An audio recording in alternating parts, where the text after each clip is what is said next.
We are joined today by some great panelists, Annette, Natalie, and Victoria, for our panel on women returners.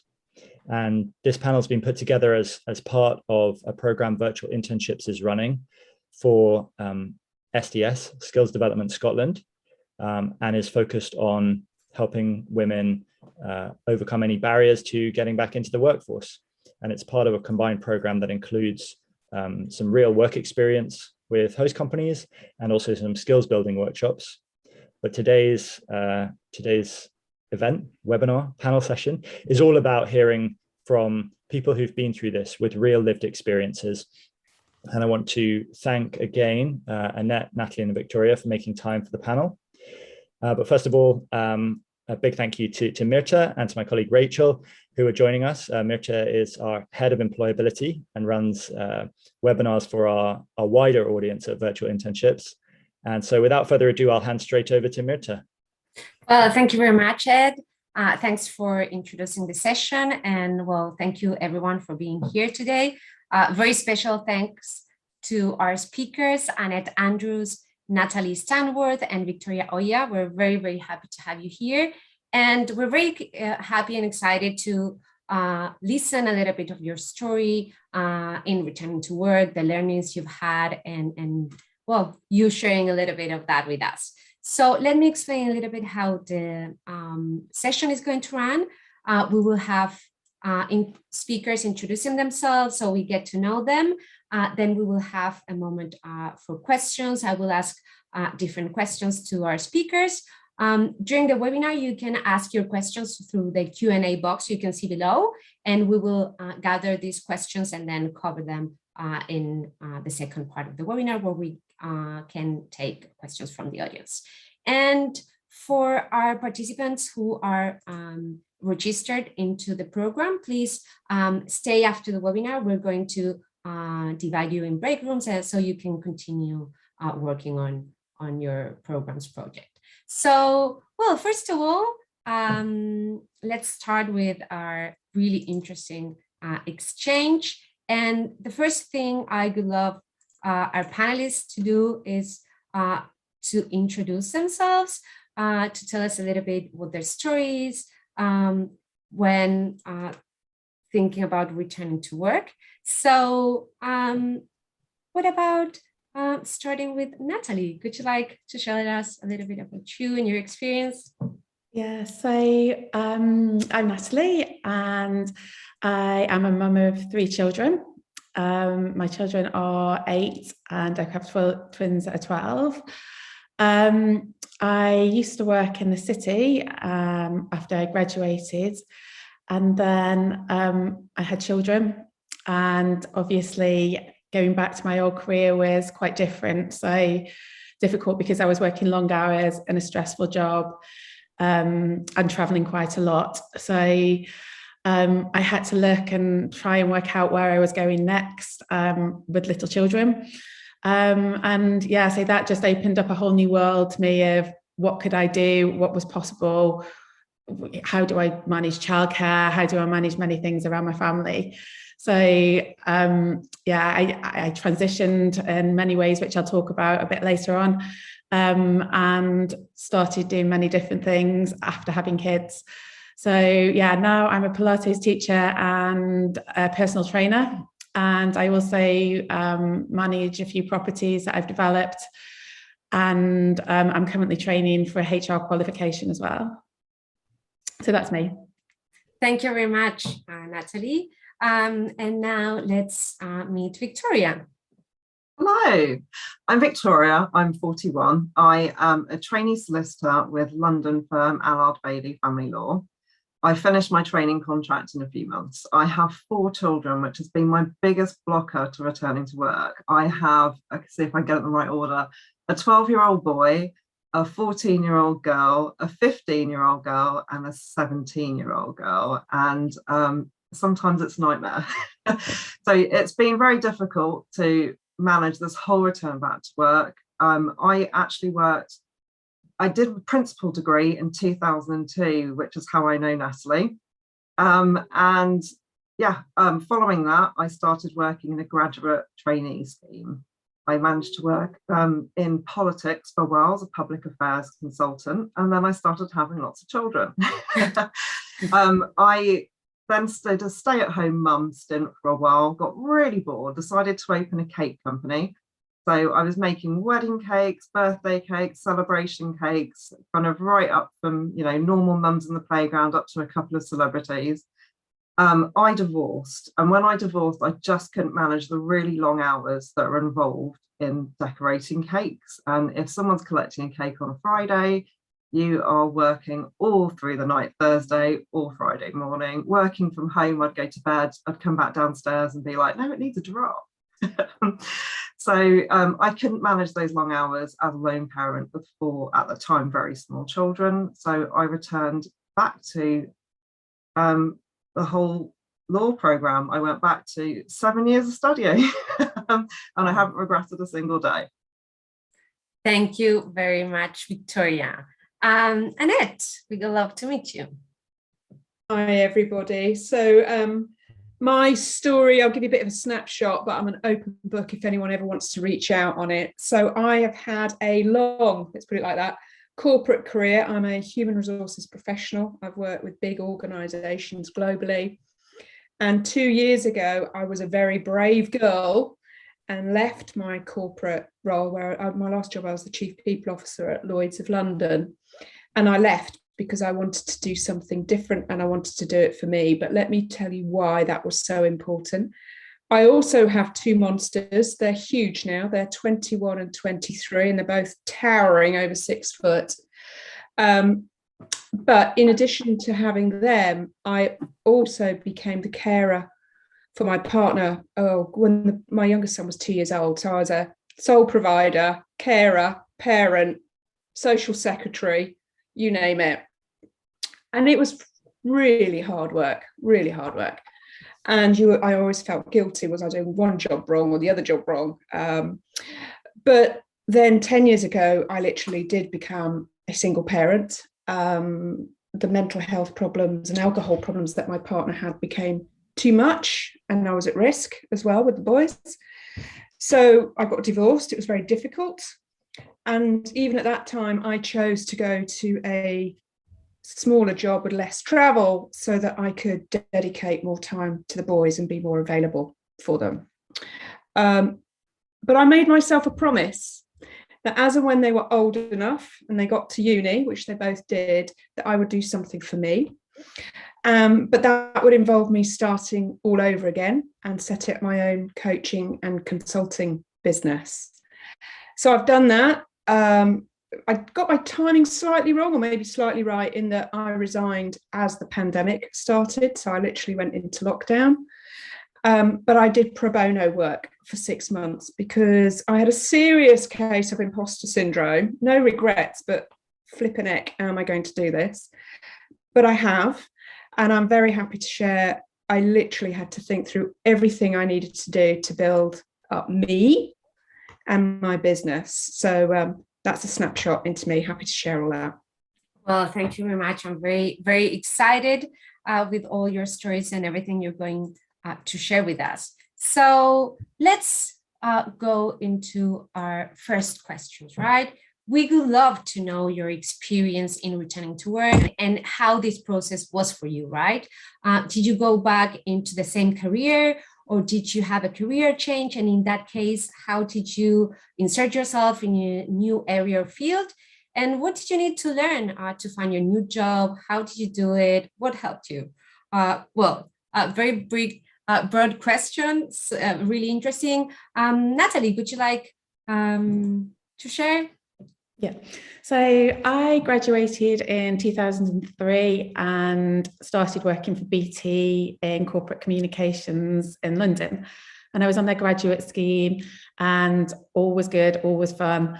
And yeah, my career was going really well. And then I moved into banking, did a very similar role in banking in the city, was traveling a lot. And then moved back to telecoms and had a similar role, which was working for a division of about 8,000 people and doing all of their communications for their executives. So I had this wonderful job where I was flying around the world and doing conferences and events, and it was good fun. And then I had children and I realized that going back to that job just wouldn't work because of the people I was working with. They were executives. The time that I needed to work was, well, it was long hours. So I stopped working, and I had twins, and they consumed a lot of my time. And for about 2 years, I had a break. Oh, I don't know if it was a break when you've got children. I don't know if you can really call it that. And then I thought, actually, what am I going to do now? My brain's a bit bored. I love my kids to bits, but how am I going to get back in, and what am I going to do? So I realized that where I was living, there was a bit of a niche. There's a bit of a gap for a social website for mums because there was nothing really going on. So I set up a social community locally and created social media, a website for local mums in Islington in London. And off the back of that, I had advertising running on the website. I had a family card, which I sold to local mums. I did a newsletter, which also developed a different revenue stream to make money for me at the time. Coffee mornings, people would come and they pay to be in the coffee morning situation. So I kind of moved into that area, and it fit very well with my children at the time because they were young at nursery maybe, and it was kind of the arena that I was operating in. And then off the back of that, I realized that there was also a gap in the market for exercise and Pilates and personal training. So I also retrained to be a personal trainer and a Pilates teacher, which therefore, fed into the kind of whole mum vibe and the whole social networky thing, because they were often saying to me, how can I get fit? What do you do after you've had a baby? How does this all work?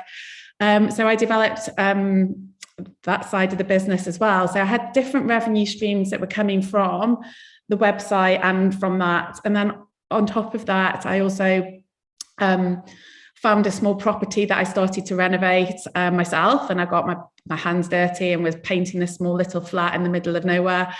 And then that led to another flat, and that led to a house. So off the back of that, there's also been some bits and bobs around property that I've managed to kind of dabble with as well. So there's been many different ways that I've managed to kind of craft a career, if you call it that. I call it a portfolio career around me and my children. I'm also a single mum like Annette and Victoria. So there is quite a lot of juggling that I have to do around that. But for where I've got to now, the kids are a little bit older. So I'm feeling like that's fulfilled me now, but I'm currently studying, as I said earlier, for HR qualification. So hopefully, maybe going forward, I will end up in a more kind of traditional corporate role again in the next few months. But that will also be alongside like other jobs as well, hopefully. Okay, thank you. So I'm listening something you mentioned, different revenue streams, right? So you diversified different activities. Okay. What about Victoria? What can you tell us about it? How was that process? What worked for you? What helped you? So I think I said before, but I divorced my husband, and I knew that I needed to, the spousal maintenance was only going to last for so long. And I knew that I needed to do something to source my own income. And actually, when I was at court one day, my own barrister mistook me for a lawyer. And she was adamant that I was a solicitor, having read a statement that I wrote myself. And she said, look, just don't rule it out. I think it's probably a good option for you. You will need to start working. And I did think about what she said. And over time, when I thought about going back, I realised it was actually quite a traumatic experience, and I did want to make the most of it. So I had a look into all of the different routes into law. It involved pulling in a few friends that I know that are lawyers in completely different fields and just harassing them into what ways they went into law, who they knew, what was the better way of doing it. I went to speak to the local university, which was the one that most people had pushed my way, and what they were offering just wasn't suitable for me. They were offering a 4-year course. There was absolutely no way I was going to be able to do a 4-year full-time course with children, with childcare. I spoke to their team to see if there were any childcare options, and it just wasn't feasible for me. In the end, I found a university in London that I spoke to for ages, and they were able to offer me part-time weekend courses, which meant taking my children on a Friday from the Midlands, driving them down to London, staying at my mum's, driving into uni in the morning, spending all day Saturday at university, spending all day Sunday at university, driving back home, throwing all the clothes in the wash. Just, it was a real fine juggling act, and it was a real commitment, on top of stretching my brain from drinking coffee to, drinking coffee seriously and studying. And that really helped build my confidence up, which is something I'll probably speak to you in a bit later on. But yeah, from there, I started doing some work with the Citizens Advice Bureau, which is again something I'll address a bit later, volunteering and the role of it. I started working as a paralegal. I took all work experience that was offered to me, and then started working within the firm that I'm in now. Excellent, thank you. Well, you mentioned something interesting about that you harassed everyone you knew, asking what options there were. I like to call it networking. Yeah. I'm going to ask you about that and how that turned out and what you can share about that, but really, really good point. So Annette. So I knew, and I'd promised myself that once the boys were okay at uni, I wanted to do something for me. And I knew I didn't want to stay in corporate land. So I did something that anybody could do. And by the way, I also trained as a life coach. So I was life coaching myself, which is hilarious, by the way, when you do it to yourself. But I literally got Post-it notes and I used my kitchen cabinets and I said, what do I think I'm good at? What do I enjoy doing? What do I want out of life and my career going forward? What's the balance I want? And I started narrowing down that and playing with it. And where it got to is I love coaching. I love consulting work. Believe it or not, I love speaking at events. And I also wanted to be a non-executive director for things, even though I wasn't at the time. And then I started saying, well, how can I develop something that works for me to do, but it's on my terms. So I work from home. I can have the hours that I want to work within reason. Clearly, you've got to work that around clients. But so I created and it sounds twee, but a vision of what I wanted. There's some beautiful psychology work out there that tells you if you have a vision for what you want and you have images and words for that, you start working towards it, whether you realize it or not. Then I had to be a very brave girl. And this was the hardest thing I've probably ever done, but I resigned a year in advance to hold myself true to what I wanted to do and what I wanted to achieve. And I didn't know there was going to be a pandemic, who knew, but I knew that I had to hold myself true to it and start working forward. So for me, it was thinking about what I wanted, starting to planning it out, holding myself accountable to it, and then starting to think about how do I do these things? And we've touched on a number of them. It was networking. Every networking opportunity I could get to, I participated in. I let all my friends, colleagues on Facebook and LinkedIn know what I was doing. And then finally, I volunteered for a number of things that would help me get on the next step. So I said to you, I wanted to be a non-exec director. I applied to be a trustee for a charity, which is a non-exec role, which looks good on the CV, but would give me insight and practice into what I already had from a corporate perspective. So there was no one thing, it was multiple little things. Excellent, thank you. Yeah, you mentioned something really important, right? The vision, and ask ourselves very key questions in terms of what we want, what we can offer, what our skills are. And so when you were doing your research to go into the labor market again, I imagine you found many different options. What can you share in terms of what opportunities are there for women to return to the workforce? Is it like Can we think of freelance, independent work? Can we think of working for others? What about now with remote work, hybrid, in person? What was your experience when you started your search? Victoria, what was your experience with this? You have your mic. Yeah. Always one. It's changed quite a lot since I returned to work and since I've come back. The pandemic has really moved things forward. We are working completely remotely, and we did all the way through the pandemic. I'm now in a position where I can work hybrid, and it's fantastic to work around children. So what I do at the moment, I work on Monday. Tuesday is my day off. I'm really religious about my day off. My out of office is on. From, you know, the minute I leave work on Monday, is a very clear message on my out of office saying I'm not back in the office until 9:30 on Wednesday. Wednesday is my day in the office. It's the day that I head in. I get to socialize with other adults, which is an absolute joy. And Thursday and Friday, I work from home. I'm quite flexible. My job is lovely in that respect. I do have to go to court sometimes. I have to go to meetings in other offices. I have to go to chambers for conferences. There's a lot of moving around. There's a lot of being out and about, which I quite like. I don't really want to be chained to a desk. So it works really well for me. But yeah, certainly being able to work remotely and being able to work hybrid have been major game changers. It's saved me a fortune, if nothing else, in childcare costs. Thank you. And so Annette, what did you find when you started your research? Were there options perhaps that you hadn't considered? Did you find anything interesting when doing the research for your return? I guess I wear several hats on with this question as a former HR person and consultant on this topic now, and I speak on it. So what I would say to you, absolutely right, Victoria, the world's changed. The world is more open now to people working, not just remotely, but in different ways as well, with that flexibility being the key word.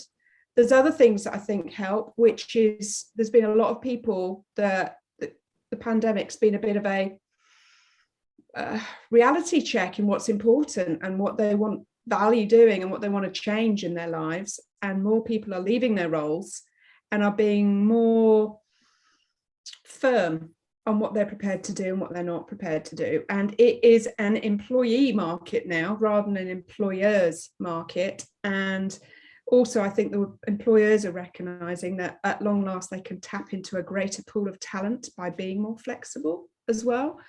So I would encourage you, as part of that vision thinking, to think what's important to you. Victoria, great to hear you've got clear boundaries. You need those, your employer needs those, your colleagues need them. But for me, it was about, and I'll be very honest with you, I know post-pandemic, I never want to be a 5-day-a-week commuter again in my life. How I did that for so long and juggled 2 kids and everything else, not got a clue. But I can tell you it wore me out. So I don't want to go backwards. So for me, a decision about flexibility is actually a first consideration of who I'll work with rather than a nice to have. Okay, thank you. So the importance of boundaries, right? And knowing what you're looking for. Excellent. What can you share, Natalie? Well, I'd just like to agree with what Annette's just said as well. I mean, just having a look around on the internet at different opportunities available, there's a lot more opportunities now that state that they're remote or hybrid. So say if you are based in Scotland, London, or wherever, your team can be based all over the UK. And those opportunities do seem to be increasingly out there. And I've noticed that a lot of employers now specify either on-site, hybrid, or remote. So those options are becoming increasingly available, which therefore opens up the job market. So you're not just confined to the area where you live, which is brilliant, I think. From my perspective, I'm self-employed. So that really helps me with the children. So for example, last week, one of mine broke his wrist and I spent 14 hours in A&E. If I was in my corporate role previously, would that have been okay? Yeah, it would have been okay. It's an emergency, but it wouldn't have been great. So that gave me the flexibility to move things around, to communicate with my classes and other admin that I had to do. So I could shift it around. So working for myself does give me that flexibility.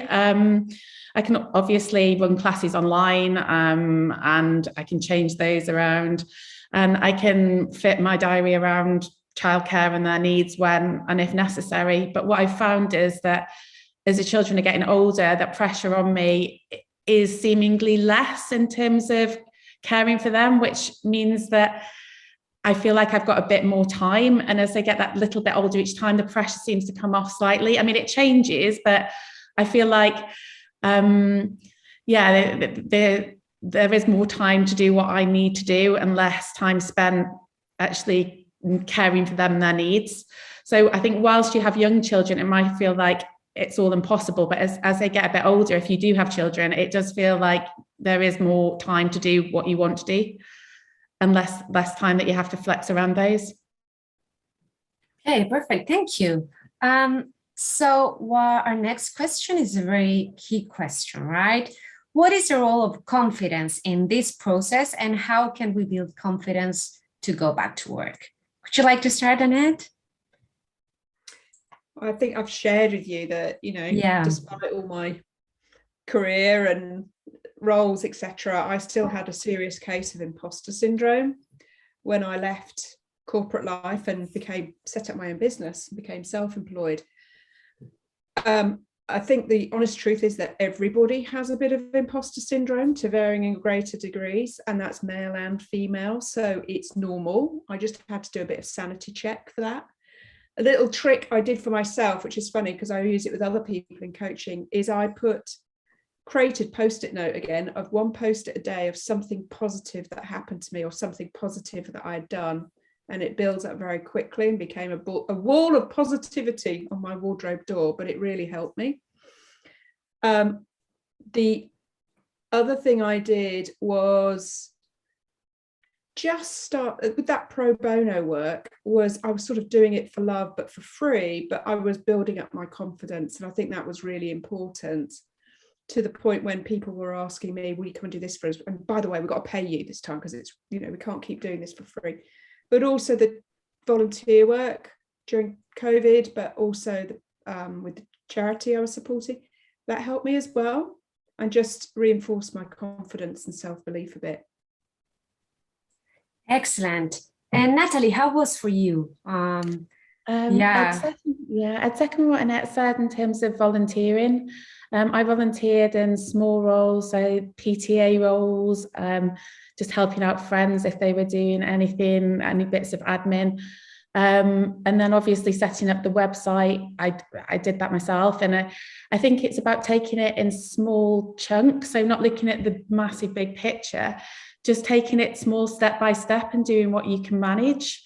I'd also say that training, so when I did the personal training qualification and the Pilates qualification, that also really helped me, and it built my confidence because I completed a course, and I felt that I had a sense of achievement from actually completing those courses, and being able to do it. And then obviously there was the fear factor that came in when I then had to go and teach, but like I said before, I just took that step by step and lesson by lesson, and it gradually overcame that. I did have a friend as well who was doing something similar to me at the time, so that also helped. So I kind of had that level of support of somebody else who was on the same journey as me, who I could talk to, and I could talk to them about what I was thinking and feeling. And they were doing a similar thing with a mum's website to me, so we kind of shared experiences on that. So that was really useful too, I'd say. Excellent. Thank you so much. Victoria, how was your experience in building your confidence back, and what helped you? My confidence, as I kind of looked at re-entering the workforce, was at a real all-time low. I'd actually left a domestic abuse relationship, My former husband had told me kind of before parting that he didn't think I was good for anything other than picking up dog poo in the garden. And I was really just kind of at the lowest point of my life in trying to rebuild my confidence. I found that volunteering really helped. So I joined the courses initially. Upon joining the courses, I also had a look at my local area to see what was available. I wanted to do something in the community. The only work experience I'd had in a really long period of time while raising my children was working for the PTA. And actually, those are really good skills that you can use to springboard off for other things. So kind of just tapping into that a little bit, I went to the Citizens Advice Bureau. And I don't know how much people know about it, but you're trained to be an advisor on legal rights. And people just drop in like a clinic. And you speak to one person, you speak to the next person, you speak to, and I think I'd spoken to about 250 people in the period that I was there. And after a while, that really rebuilds your confidence. You know, you're going through a pro forma as you're talking to them, but you're also becoming more familiar with the advice that you're giving. People are walking away and thanking you. You're working with the general public, and that really, really helped. I set up a pro bono clinic off the back of that because I could see that there was just not enough support in my local area for family law. And I pulled in different solicitors from different areas and just, you know, kind of begged them to join this clinic that was so needed.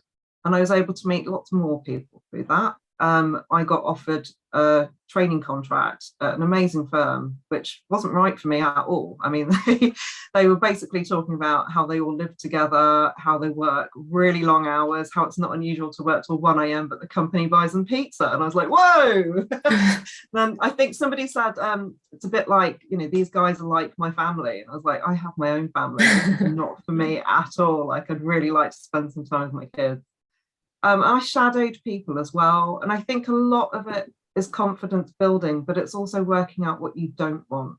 And when you work out really what it is that you do want, it's so much easier to just go for it and find that knockback things, you know, sit down, work out they're not right for you, work out what is right for you. And, you know, that's partly confidence. It's really hard to say no to something when you've got no job. But actually, when you've worked out, you're going to be up all night worrying about how you're going to make childcare work. You realise that it's not worth it, and it's able to focus you on what it is that you need. Excellent. Thank you very much for sharing. So our next question is, how can, when looking for a job, right, and in the interview process, how can the career gap be explained to recruiters? How can we handle this conversation and perhaps conversations around flexibility and priorities? Annette?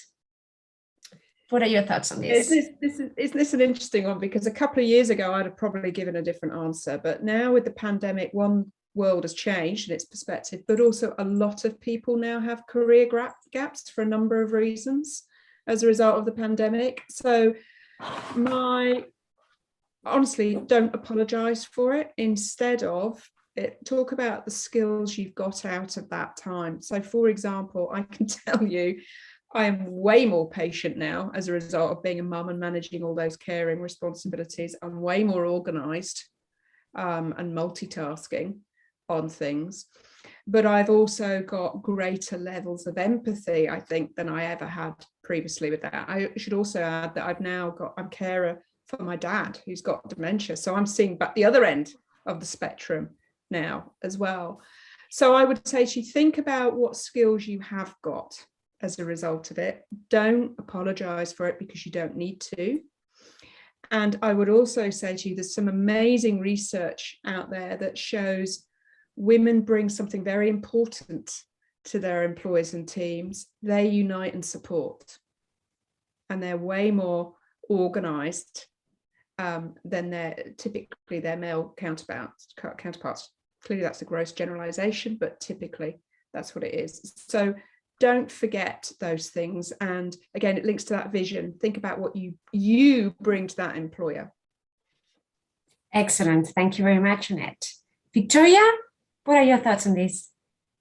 So I actually put it on my CV. I put the career break to raise my family. Again, same as Annette said, I just don't think there's any shame in it. But I also think having it there in black and white before you sit down for that interview, you know that they know you've got children, you've had a career break, these are the challenges that you're going to face. And actually, you know, my job is really difficult, it's really challenging, but the hardest job I've ever had is being a parent. No one's ever vomited on me at work. I've certainly not had food thrown at me from many of my colleagues. And there's a tolerance, there's time management, you know, I've been a PA to 4 small people running around after them. And, you know, I think you just need to sit there and own it. But certainly having on your CV does mean that you've already got that awkwardness out of the way. And I think what an employer really needs to hear, and the reason we don't want to say it, is because we think they're going to judge us because we're not going to be able to be as suitable as other candidates. I think it's really important, if we have got that right there, and to say what we've learned from it, to also say, you know, we've got strong childcare in place, we've got this sorted, we've got that sorted. My children are now older. Like Natalie said earlier, I'm less likely to have instances where I'm going to need to take time off and emergencies and stuff like that. Excellent, thank you. So my next question would be, what was your biggest challenge about rejoining the workforce? Natalie, would you like to share?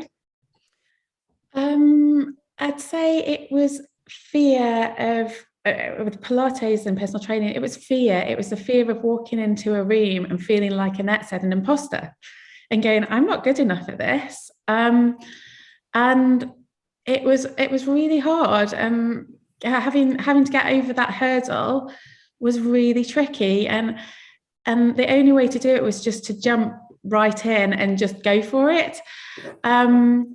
I'd say also childcare. I mean, if you've got children, I know some people on this call don't have children. Childcare is also a massive issue in terms of how you work the childcare around you, how you cover when there's these incidences that crop up. But as Victoria said as well, it is possible. And you can find, be it through family, friends, babysitters, au pairs, I don't know if you can still get those though now with Brexit, but through all different ways, you can manage to cover it. And it's just realising that that's not impossible, and there are solutions around that. The other challenge I'd say that I've come across recently with looking into moving back into a corporate role is things have moved on. Technology's moved on. Questions they ask in interviews have moved on. So, for example, I had an interview with a bank last week, and they said to me, you've got to use the STAR method. And I was like, crikey, what's the STAR method? And that's the way they want you to answer questions. And I was like, okay, can you explain that to me? And they did. But it was just a realization that, hang on a minute, this isn't something I came across before. As of things like Microsoft 365, Teams, WebEx, and all of these things that have now popped up weren't there when I was last corporate. So things have moved on, but that doesn't mean that they're insurmountable. I mean, there's tons of videos now on YouTube. When you've got a great network of people around you to tap into, there's always somebody you can help. And obviously my kids are more probably literate than me now. But yeah, they are things that when you start to dive back in, you go, whoa, hang on a minute, what is this? But I think it's having that mindset to then go, this is something that I can get over. And it's a challenge, but when you actually overcome it, you feel more confident from just overcoming that small thing, like going onto WebEx or going onto PowerPoint and pulling a presentation together when you've not done one for a while. So it's hard, but it is possible, is what I'm saying. Excellent, thank you. Victoria, what was the biggest challenge for you and how you overcame it? The biggest challenge for me in returning to work, I think, would have been childcare. That was certainly my biggest blocker. Yeah. And again, like Natalie, I used au pairs. I actually used probably 100 different methods until I found something that was right. And for me, it was finding the time to study as well. It's really difficult. I can't explain, I think, how difficult it is to retrain your brain to take on additional knowledge after you've had kids, after you've had a career break. And being sat in a class full of 20-somethings when you're 40-something. Yeah, and just to try and get that experience and to try and keep up with everyone else on the course with all their bright and fresh ideas. Excellent, thank you. And Annette, what was the biggest challenge for you and how you overcame Apart it? from my imposter syndrome, which I think haunted me for 6 months while I focused on it, the other piece was I kept looking forward at what I hadn't done yet, rather than looking back to see what I'd actually done and achieved. So, lesson learned for me is to keep reminding myself of the progress I've made and the things I've done, rather than worry about what I haven't done yet. And that really helped my confidence as well. Excellent, thank you. So the next question goes a little bit around what Natalie was mentioning, right? There are so many new things, so many resources. Can you share perhaps some resources we can all benefit from? Perhaps, I don't know, some web page or Facebook group that helped you, or perhaps, some courses you explore online, or different ways in which you gain different skills. Annette, what can you think of? Oh gosh, well, I'm going to sound really spoiled now, but when I was in corporate life, I had an EA, a PA, a team. If I needed something, I could get it, and that had all disappeared, and I was a bit like, oh my God. So I literally had to learn again for myself, roll my sleeves up. So Zoom, for example, I'd never used Zoom or before. So I literally did all the self-training tools on YouTube. Much to my youngest son's amusement, he had to help me with Office and things like that. So using friends and family to help. And some of it was literally trial and error. But you know what? I actually enjoyed doing it. And I think, you both said learning to do it yourself and mastering it makes you more confident as well. So that helped me as well. So honestly, I Google putting in how do I use Zoom and all the things coming up. I just literally used to use Google to help me find how to do stuff. Excellent, thank you. Natalie, how was this for you? Well, I obviously did the training courses for the personal training and Pilates. Similar to Annette, there's a lot of information out there on YouTube, on the internet. So if there's something I come across, then obviously I'll do a quick Google and try and learn it in 5 minutes, 10 minutes if possible. And then just develop those skills. I think a lot of the packages now, from what I've seen, be it PowerPoint, Word, are actually easier to use than they used to be. But equally, if you do need to delve into something, there is an internet there. I've done courses. I actually did a course, a WordPress course. So when I developed my website, I did a course on that for a day. So there are courses out there if there's something that you feel that you are a bit weaker in, that you can maybe do for a day or 2 days. And I think that's, And then obviously, like Annette said, drawing on that wealth of information of people you have around you. So I know that I've got a friend who's probably a web designer. I know I've got a friend who's actually a lawyer. I know I've got friends who are very good at doing PowerPoints. And I just think if you can draw on that network of connections around you as well, if you do need to learn, that's always really useful too. Excellent. That leads me to my next question, which is precisely, what is the importance of networking in returning to work? What strategies you implemented? Who helped you? And how can we share with other people that were looking for new opportunities? Victoria? So I used Facebook quite a lot. I'm a real Facebook mum, not so au fait with the others. But I went on to do a GDL, which is a conversion course of my law degree. I did it part-time, so I did it over 2 years. I shared that journey. I shared a photo like I would do with my children on the doorstep of their first day of school. I did exactly the same thing. I got one of my kids to take it. So it's a hideous angle, all like, But yeah, I had this photo of me and I shared my journey the whole way through, and I tagged people. I got contacted by Marilyn Stowe, who runs a big law firm, boutique chain throughout the country. I got offered a job by Catherine Radin, who runs another law firm that's countrywide. And people were following my journey, which was lovely. It was, it was really, that was a fantastic confidence builder. I posted when I did my LPC, and I got, good feedback from university when I got distinction grades and stuff. I posted when I was going into exams, when I was coming out of exams. I'm probably really annoying, but it's been amazing that I've just had this network of people cheering me on. I'm also in quite a few closed Facebook groups, divorcee networks, lone parent networks, other parent networks, and that's been really helpful. They've all shared my journey, they've all reposted and congratulated and tweeted me, and everyone around me knows that I'm on this journey. And one day, Sabrina Bailey put a post up saying that she was looking for people 3 years post-qualified, and somebody that I knew from college back in 1996 tagged me in the post. And I was like, wow, that's amazing. I'm nowhere near post-qualified, but that would absolutely be my dream job. And Sabrina got in touch with me and she was like, well, how about work experience? Why don't you send me your CV?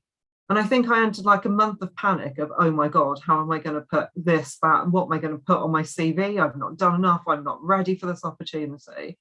And I did eventually go and have a 2-week work placement with them, loved it. And they invited me straight back and I worked as a paralegal with them.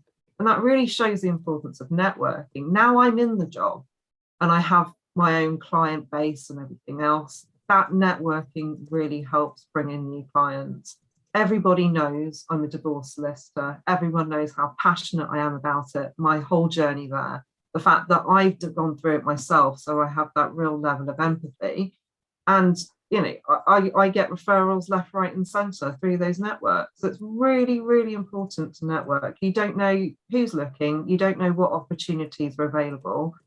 And if somebody doesn't know you're looking for that job, they're not able to help you. Thank you very much. Annette, what can you share about the importance of networking, how you did it, what it worked for you? Yeah, when we talk about network, it sounds really artificial and hard work, doesn't it? But actually, if you just naturally talk to people and use Facebook, LinkedIn, your local communities, etc., it becomes like just having a conversation. And Victoria, I did something similar, but on LinkedIn, where I just did blogs because I had some time during COVID and I was watching what was happening with people working, etc. So I just put blogs out there and I got, lots of comments, grown my network, invited to do events. But I would say to you, as a result of my network, I have not actively sought a single piece of work. It's all come to me and I feel incredibly grateful and very blessed, but it's through that network. And it's quite often not the direct contact, it's the contact of the contact and the referrals you get. And so I'm like, whoa, where did that come from? That? And it's like, well, so-and-so talked to me about such and such. And I thought, oh, I'll reach out. And I'm like, great. So it really does pay off, but it's often the unexpected that works out rather than the expected. Excellent, thank you. Natalie, would you like to add anything? I'd say the same. So my Pilates groups have just grown, and that's not off the back of anything other than people just talking. So I just get people now joining, and I don't do anything. And it all just comes from the people who are already in the class talking to people who were in the class before. So it originally started as me and 3 other people. And I'd say now there's probably about 50 plus when I look at it, even more than that, who come and dip in and dip out of the classes. And that is just purely through people chatting. It just keeps growing and growing and growing. I don't do any social media on it, but that just shows the power of your network, word of mouth, and obviously they like the classes. With regards to the Islington Mums and the social network, that grew in the same way. That started on Facebook, and then more and more people just engaged as time went on. So it was very gradual, incremental growth with the social media site. So yeah, I'd say people just talk and people communicate. And the more you can broaden your mindset and have those conversations with people and be very open and honest about what it is you're looking for and what position you're in, then you can find opportunities where, as Annette said, you might not find them. Excellent. Thank you.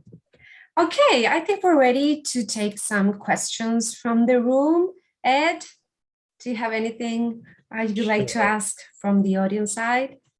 Yeah, well, thanks, Myrta. And, first of all, I just really want to thank all three of you for sharing and for the authenticity.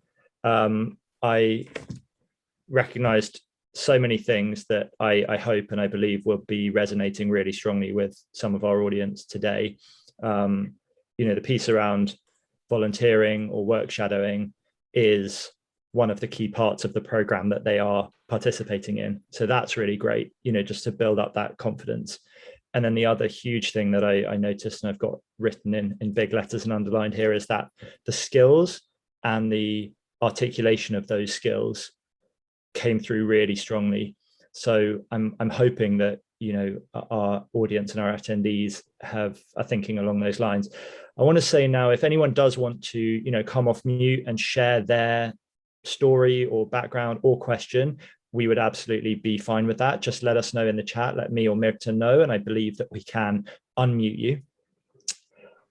So those are the things. And then there are a couple of questions that were submitted in advance, so I might just jump in straight with those and see if anyone does then want to post anything in the chat. On the work-life balance piece and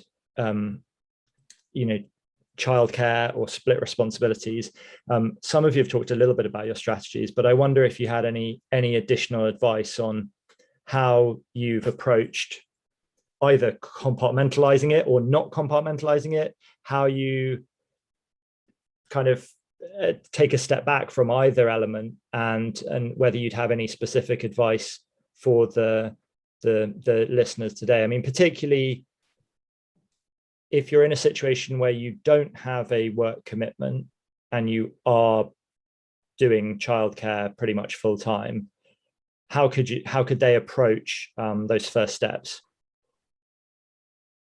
Would you like to answer that? Yeah, I'm not going to pick anyone is welcome to say anything. And Rachel, please do come off mute as well if you've got anything to share as well. I know you've got a very rich experience as well. So I think without childcare, I just work very flexibly around the children and around, especially when they were younger. So, for example, with the website, when I was building the website, I remember building that between about 6 o'clock at night, 7 o'clock when they went to bed, and 1 o'clock in the morning, because that's the time when I could do it. And then because of the wonderful thing that's a mobile phone, when I was out at baby groups and when I was out and about, I was using the phone to respond to people. And I didn't really, I suppose, see it as a job at the time, because it was something that fit in with me and the kids. So it was just part of who I was. So in terms of compartmentalizing it, because I didn't really see it in that way, it just became part of me for when the children were younger.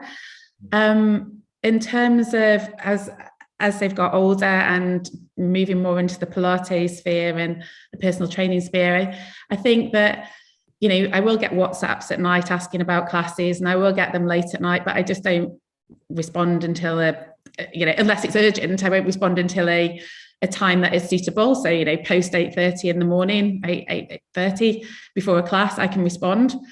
So I'd say I try and keep that time to be downtime in the evenings now, because I can.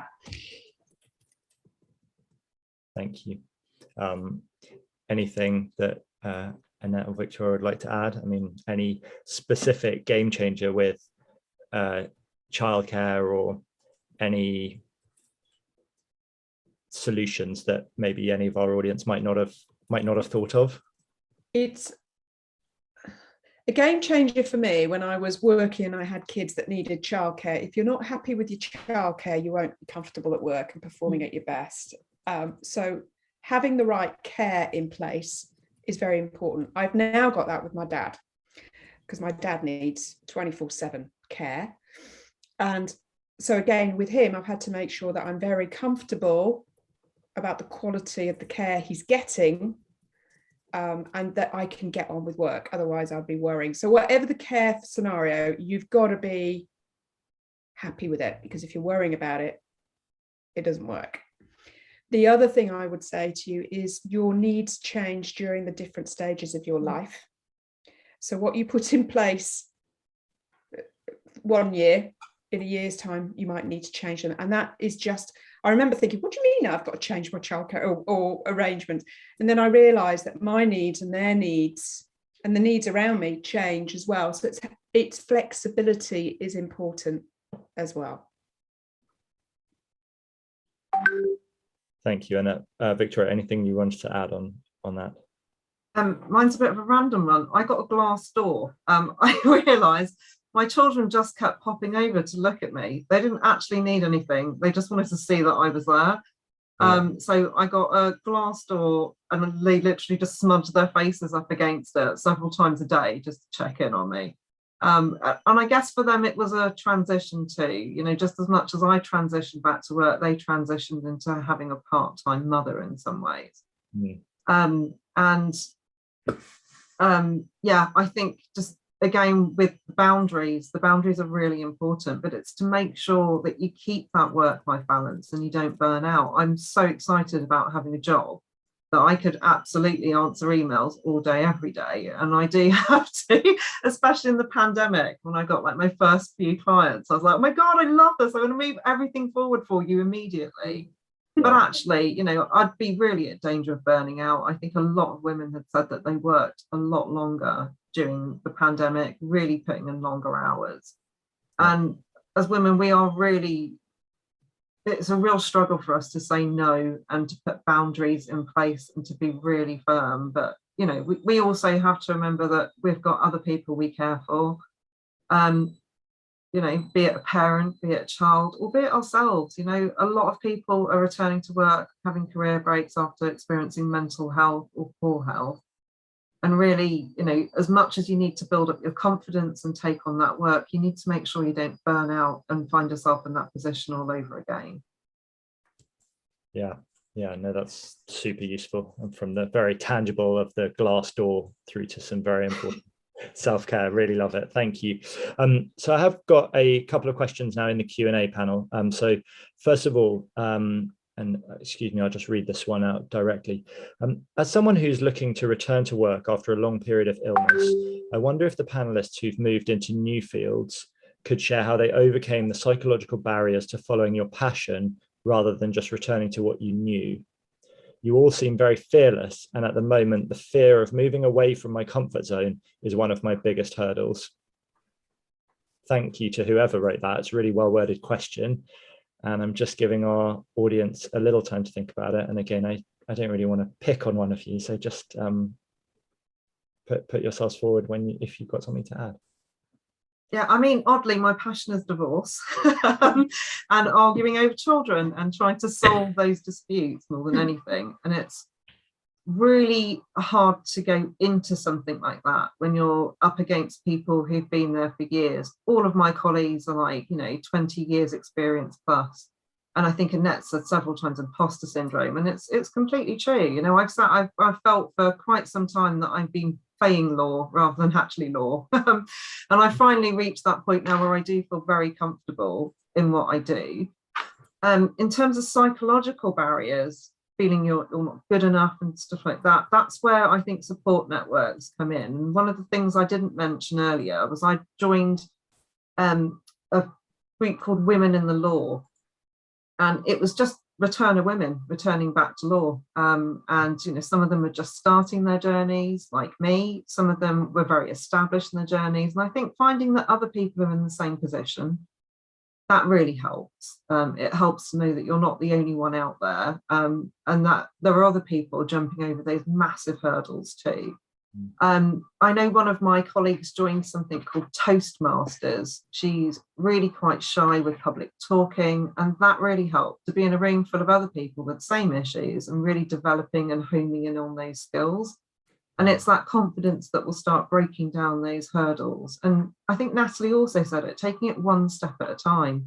I went into this and I was very clear with my friend Natalie, I'm going to do one course. And I was like, I'm going to do the GDL. And actually, if it falls apart and I can't manage it and I find it too stressful, there's no shame in quitting. And then I managed like a whole term. And I was like, wow, I did a whole term. And, you know, then I did 2 terms and I did 3 terms, and it just carried on going from there. And I think to just see it small, you know, when you see the full picture. And as Annette said, to look back and reflect on how far you've come. And that's why it's quite nice when you're sharing Facebook posts and things like that. You get those reminders every now and again. You know, 2 years since I passed this exam, and you know, these are things I really didn't think I could do. Yeah, and I'll add to that. I had to play psychological games with myself, all right, which is, I'll be honest with you. So I work on the basis of no regrets. It would have been very easy for me to stay in a big corporate job, but I would have been a slave to that, if you like, because it wasn't what I really wanted to do. But I could have done that.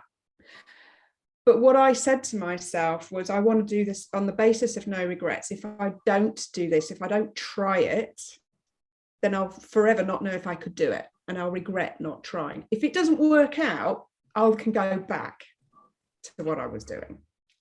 So I sort of told myself try it, and if there's, you can always go back. The other thing I did, I told you, I resigned a year early. So I'd almost created my path. So not if I just committed it to myself, I would let myself down. But because I'd committed to other people that I was doing this and I was setting it up, I held true to it. So there was a couple of things I did there as well. Excellent. Natalie, I'd agree with everything that they both just said. I think it's about taking that first little step, and just overcoming that first little hurdle. And I think it's, you know, gradually incremental. So as soon as you start doing the smaller things, you feel that little bit more empowered each time to then take on something else. It doesn't have to be anything big. Just something that if you make a little list and it's one thing that you think you can do, then once you've overcome that feeling of empowerment, I think was what spurred me on to keep going. Yes, actually, the lists are amazing. I make a list every day. I tick off what I do. You know, I make bigger lists. I make lists about lists. But it's really helpful to have that milestone to tick things off and say, look, I can do this. I've done this so far. This is what I need to do. And you're breaking it down bite-sized again into something more manageable. Yeah. And excellent. I did that with my vision. The vision I set, I then said, what are the steps I have to do to get to there? So I held true to it. Annette, we have a question for you precisely. Someone mentioned, so Annette mentioned her process in choosing a new path. What techniques could be used to focus down from things I'm good at into potential career paths? Yeah.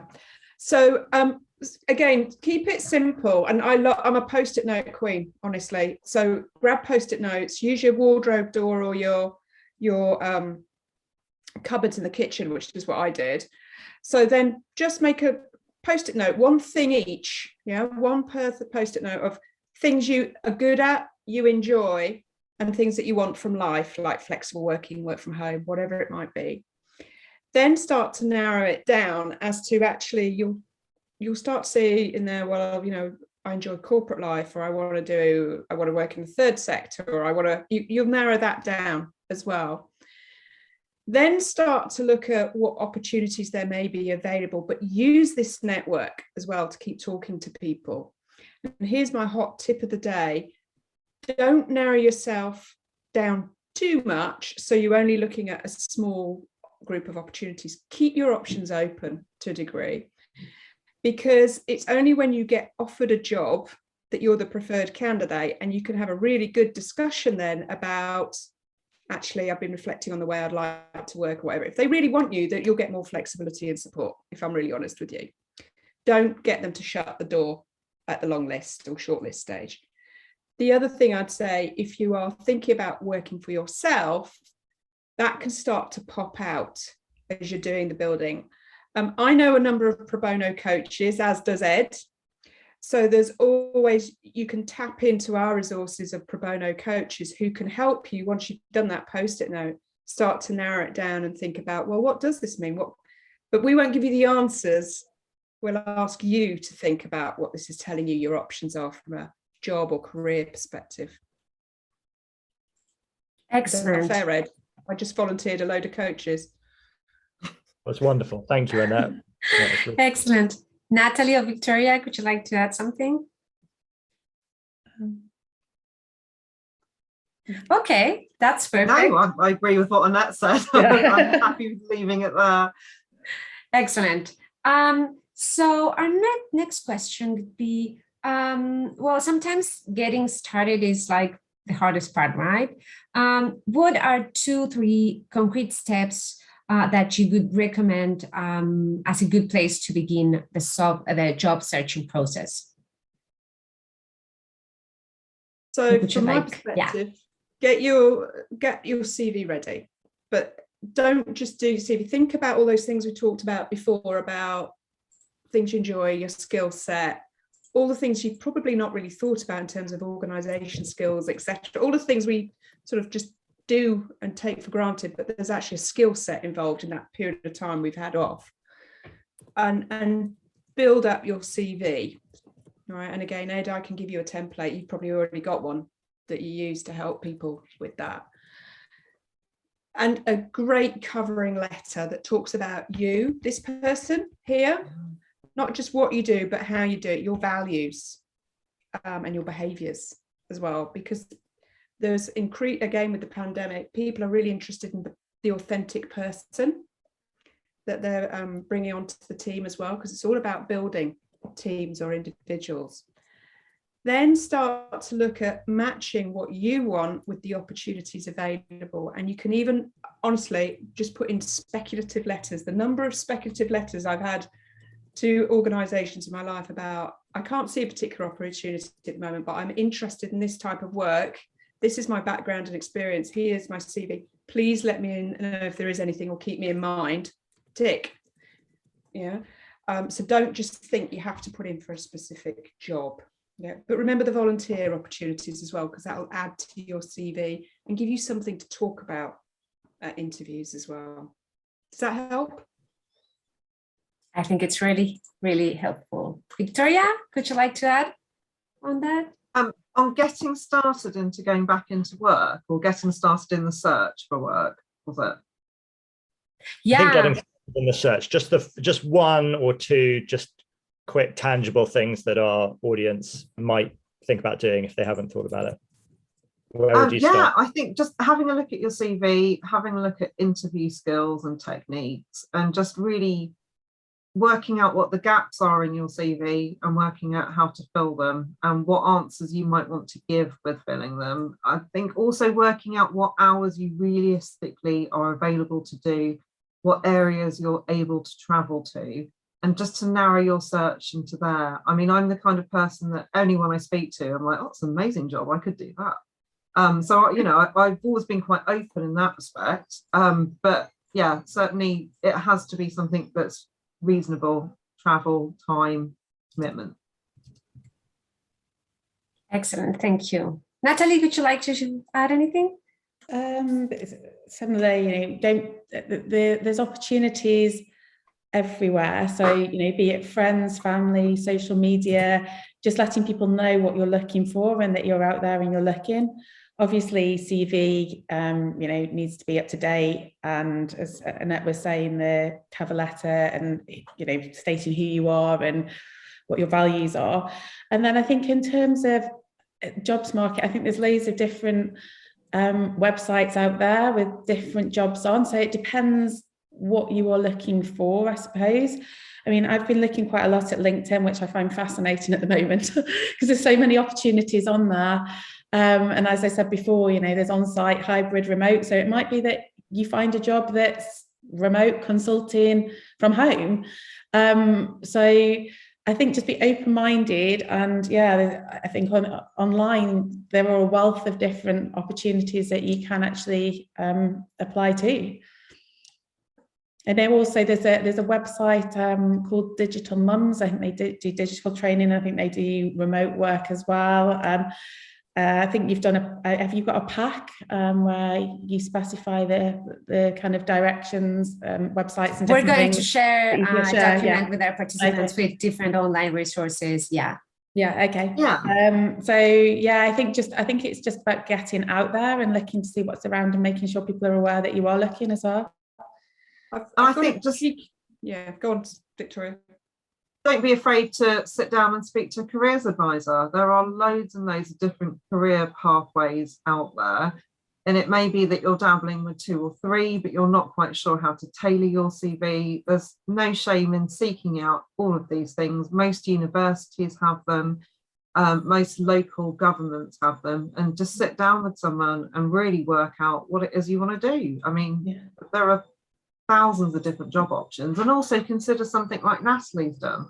It's not a traditional job role, it's a portfolio career in which she's generated her income stream from lots of different places, and that's a really unusual way of looking at it, and it's something that we're traditionally not wired into doing, and but that could really work for most people.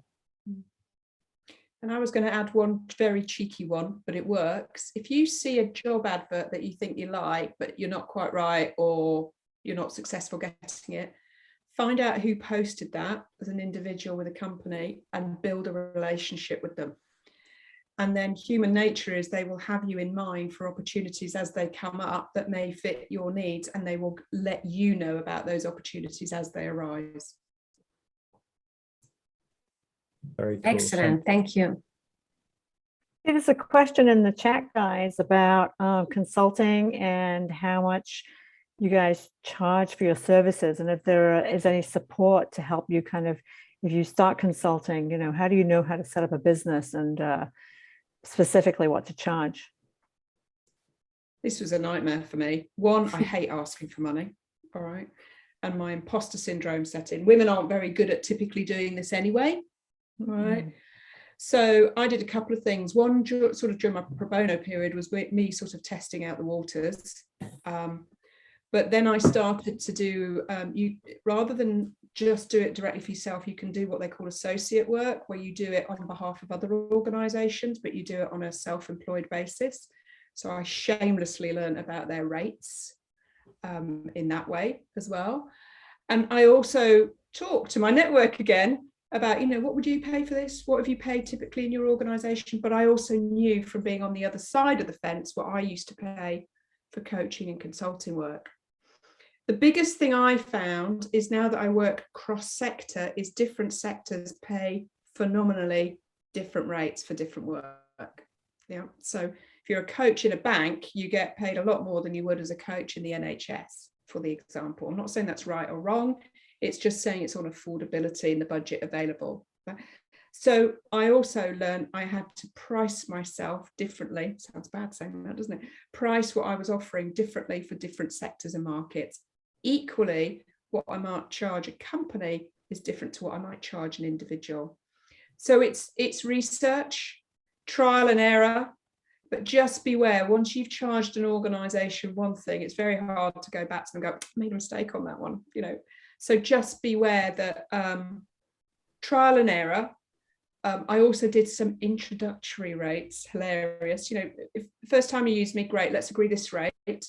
If we agree to work together in the future, let's revisit the rate. That was a sneaky way with me working around getting the rate right. Excellent. Thank you very much. Ed, I think we have our last question, right? Well, I mean, we have already taken up so much of everybody's time, and excellent set for 75 minutes. So I actually think all that really remains is to just say a huge thank you again for that to me, and I think to our audience as well. Amazing combination of real authenticity, completely genuine telling of your own situations, tying together the tangible pieces of advice. I'm going to take away the glass door and maybe try. Everyone's going to get a glass door now. Get a glass door. Get glass cleaner if you get it. Yeah. And really it all ties into exactly what our ladies are doing right now, which is taking the first steps to upskill, to get better at articulating their skills, to try and work out what they like and what they want out of the next steps and the next stage. So really, I just want to say thank you so much to all three of you, Annette, Natalie, Victoria, and of course Samirta and Rachel, for pulling together what has been a really great panel from my side. And I hope maybe everybody would just, anybody who's enjoyed it and thought it's useful could just pop something in the chat. I can see Sadie has already gone ahead, read my mind, and said, thank you very much, everyone. This was a very useful session. Welcome. The participants who are fully registered with the program, if you can hang around, I will post the Zoom link for our breakout sessions. But for now, just thank you all very much. It's been amazing. Thanks, everybody. Super inspirational. Thank you. Bye. Thank you very much, everyone, and have a lovely day. Thank you, especially for our wonderful panels. I'm very happy to have had you here, and thank you very much again. Bye. Bye. Bye. Thank you for listening.